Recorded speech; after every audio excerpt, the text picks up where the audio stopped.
Hi mga ka-Hackstyle, magpalang araw.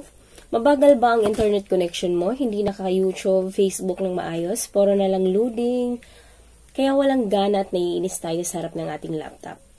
Kaya for today's video, ibabahagi ko sa inyo ang aking ginawa sa laptop na gamit ko para bumilis ang internet nito. Pero bago ang lahat, huwag niyong kalimutang mag-subscribe, mag-like, or i-click ang notification bell para lagi kayong updated sa susunod kong video.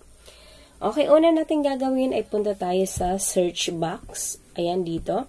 Tapos, type natin ang gpedit.mec.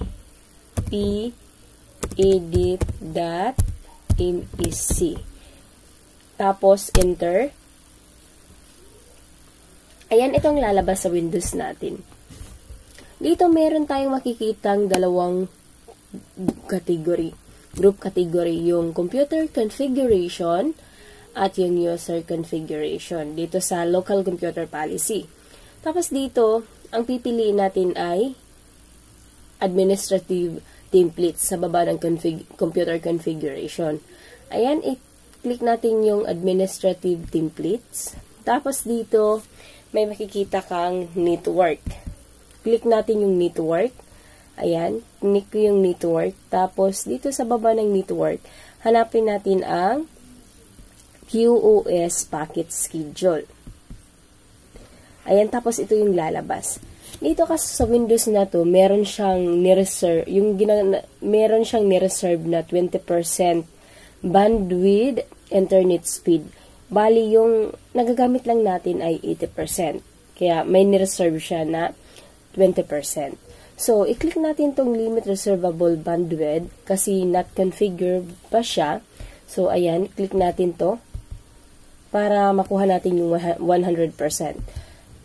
Tapos dito, i-select lang natin yung enabled. Ayan, kung makikita ninyo dito naka 80%. So, ang gagawin natin, i-type natin yung 0 para makuha natin yung 100% bandwidth internet speed.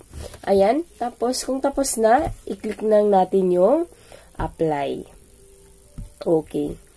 Ayan, naka-enable na siya. Tapos, pagkatapos niyan, i-restart lang ninyo yung computer para ma-apply yung ginawa nating pagbabago sa local computer policy dito sa bandwidth speed. Ayan, kung nakatulong to, video na to sa inyo, pa-share, pa-subscribe kung hindi ka pa nakapag-subscribe, and pa-like naman. Okay, thank you. Disclaimer lang po, hindi po ako magaling. Binabahagi ko lang po sa inyo yung mga na-experience ko. Thank you, God bless.